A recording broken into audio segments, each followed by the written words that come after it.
Bom dia, vamos começar agora a resolução dos exercícios da aula de infração. A gente tem uma série de preços de boi gordo, pode ser qualquer ativo, para explicar como a gente faz o defracionamento. E a gente tem algumas perguntas aqui, né? Qual o mês e o ano que é a base do indicador?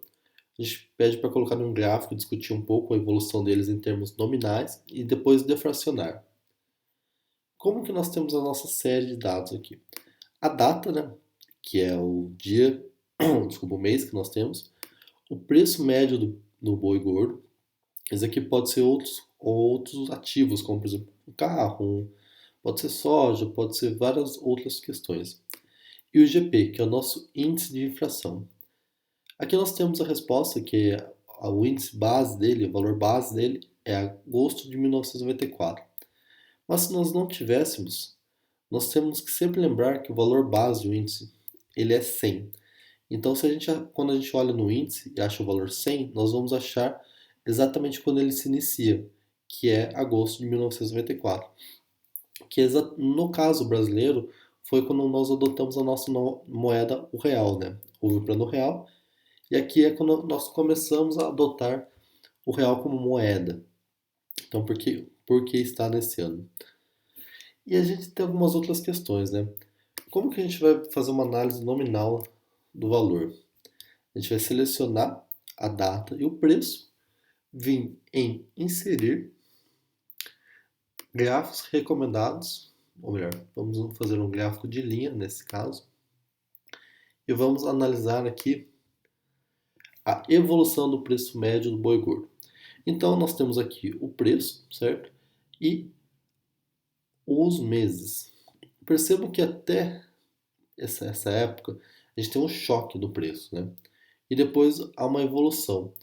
A pergunta que nós vamos ter aqui é se essa evolução que nós estamos tendo, ela é uma evolução na qual o preço real está subindo? Essa é uma pergunta que nós vamos ter. Nós temos que o preço nominal está subindo, mas o preço real nós ainda não sabemos. Então nós vamos começar o processo de defracionamento. Como que é o processo de defracionamento? Nós vamos colocar o preço, certo? O preço nós tínhamos em 1990. Aqui eu vou fazer para um, depois a gente vai jogar para todos os outros. O preço que a gente tinha nesses aqui, que eram centavos, né? Nós vamos dividir pelo índice daquela época. Então nós vamos criar essa fórmula. E vamos multiplicar isso pelo momento que nós queremos trazer esse valor. No caso do nosso exercício, lá era o mês de novembro de 2011, que é esse aqui. Então nós vamos fazer a seguinte forma. O valor que nós tínhamos naquele momento, dividido pelo índice naquele momento. E vamos multiplicar, vamos fazer a divisão, e vamos multiplicar isso pelo IGP, que é o índice de inflação, no momento que nós queremos calcular.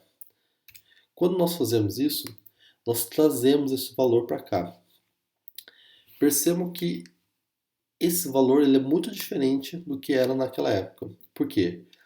A moeda teve uma valorização. Teve o próprio IGP, ele sai de um valor muito baixo para um valor bem mais alto, né? Nós podemos perceber que, ó, de 1994 até o ano 2011, houve uma inflação muito alta no Brasil. Isso quer dizer que historicamente no Brasil nós temos inflação. Por isso que é importante corrigir. E o que vai acontecer agora? Se eu trouxer esse valor para baixo, o que eu estarei fazendo de errado?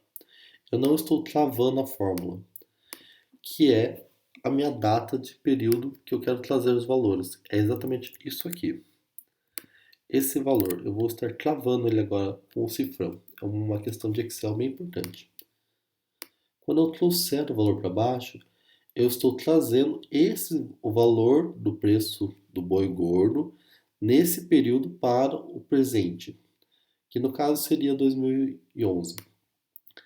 Se eu fizer isso para toda a minha série, eu vou estar trazendo isso para valores reais, para o momento que eu quero. E Se eu fazer o seguinte, eu só vou realocar a minha série para cá. Quando eu analiso meu gráfico, eu vou fazer o seguinte. Agora nós temos os dois dados, né? O preço médio do boi gordo no momento, e aqui nós temos o preço médio do boi gordo a valores reais. E aí a gente pode fazer uma análise comparativa de verdade. Esses dois valores são uma moeda. Então nós podemos trazer esses valores para moedas. E o que a gente tem, né? A gente mantém o tempo aqui, a gente tem a evolução do preço nominal e nós temos o preço, dos dois preços, aqui eles têm que convergir, porque é o nosso valor base. E todos esses valores, eles estão sendo comparados agora. Então seriam os valores do preço naquela época trazido para o presente. Quanto mais longe fica o nosso tempo, mais distorcida é a nossa base de dados, por causa de a informação naquela época, a inflação, elas vão distorcendo.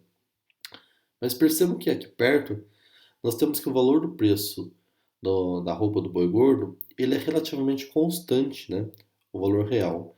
Então ele não varia tanto. Ele tem algumas bandas aqui, que é algo próximo a 65, até mais ou menos cento e pouco. E ele oscila dentro dessa banda, embora o valor nominal pareça estar gerando um crescimento, né? Essa aqui é como nós fazemos uma diferença de análise. Então é sempre importante a gente fazer essa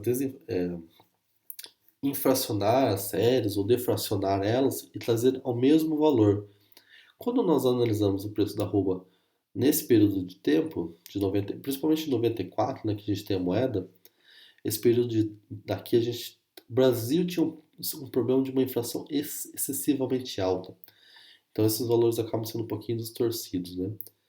Se nós começarmos nossa série em 94, que é compra no real, percebam que os valores dos preços eles são bem mais estáveis, né? E nós temos ciclos de alta, de baixa, um certo movimento, mas que é relativamente constante dos preços reais. Os preços nominais aparentam ter uma alta, mas os preços reais mostram que a arroba ela se mantém em um certo nível. Bom, esse foi o nosso primeiro exercício, certo? Dado uma série, como a gente defraciona para novembro de 2011, né? A gente discutiu os valores e fez uma comparação entre os dois. A segunda questão que a gente vai tratar é um exemplo, ele é um exemplo mais, até mesmo que é mais simples do que o primeiro exemplo. Vamos considerar que nós temos um frango resfriado em janeiro de 2000, custava 1,28 por quilo, enquanto o IPC no mesmo mês era 182, né? Bom, vocês já entenderam que o IPC, esse índice do IPC ele dá o valor bruto. Em março de 2011, 2013, desculpa, o quilo do frango custava 3,65, enquanto que o IPC naquele mês foi 405. Os dados, assim, eles ficam um pouco jogados. Né? A grande sacada do exercício, quando vocês forem resolver qualquer um desses tipos de problema, é sempre organizar os dados. Então, nós temos aqui qual é o percentual de crescimento do preço do frango e qual é o crescimento da inflação no período. Quem subiu mais, menos, isso acaba sendo até menos importante. O mais importante é vocês entenderem como pegar esses dados que estão hoje numa frase e transformar eles numa tabela. Eu vou trazer aqui, bom, o que nós vamos fazer, né? Eu vou ocultar, aqui eu já estou com a resposta, mas eu vou explicar como construir isso. Vocês vão colocar o frango, o valor dele, né? O valor do IPC e os meses. Então, quando a gente for colocar, aqui nós sempre temos as datas, né? Da mesma forma como nós fizemos com o boi gordo, na qual nós temos as datas, nossa forma de organizar as datas aqui, o valor do ativo e o valor do índice de inflação. Aqui eu vou colocar então, vocês colocam o frango, o preço do frango, 1,28, e o preço no outro momento. Nós podemos aqui ver a diferença entre esses dois. que basicamente é a divisão entre um e outro. E aqui nós podemos fazer a mesma coisa, né? Nós temos os índices. E nós podemos, na verdade, nós podemos simplesmente arrastar, ele vai calcular automaticamente. Se nós trouxermos algumas casas decimais para cá, por uma questão estética, nós podemos ver as diferenças que existiram entre esses dois índices. Percebemos que o frango resfriado aumentou mais, né? Qual o percentual de crescimento dos preços do frango? Qual o crescimento da inflação no período? Quem subiu mais? Bom, o frango subiu bem mais, né? A gente percebe nesses momentos do que o índice de inflação, ou seja, o frango teve uma valorização, né, do preço. Qual o valor do quilo frango de janeiro de 2000 em março de 2013? Aqui a gente começa a ter algumas coisas mais interessantes, né? Volta a mesma estrutura que a gente usou aqui, né? Aqui. Exatamente isso, né? É o valor do preço naquele momento dividido pelo índice naquele momento multiplicado pelo qual momento que você vai querer. Então, aqui, deixa eu ver, eu acho que já tem a forma pronta. Acho que eu apaguei. Tudo bem. Então, vamos lá. Nós vamos ter que o preço, certo? Vamos só rever o exercício. Qual o valor do quilo do frango de janeiro de 2000 e março de 2013? Qual o valor do frango, certo? Esse valor dividido pelo IPC naquela época. E eu vou multiplicar pelo valor que nós tínhamos. Então, qual é o valor do frango naquela época trazido ao valor para os de hoje? É de 2,84, que é exatamente isso, né? Qual o valor do quilo do frango de janeiro de 2000 e março de 2013? Então, se nós trouxéssemos esse valor, nós teríamos esse dado. É assim que nós podemos fazer comparações de curto a médio prazo. Aqui o exercício do frango é um pouco mais simples. E do boi é como quando nós estamos tratando uma série de dados de temporal, de tempos diferentes, de meses, anos, existe uma diferença, nós podemos tirar a inflação.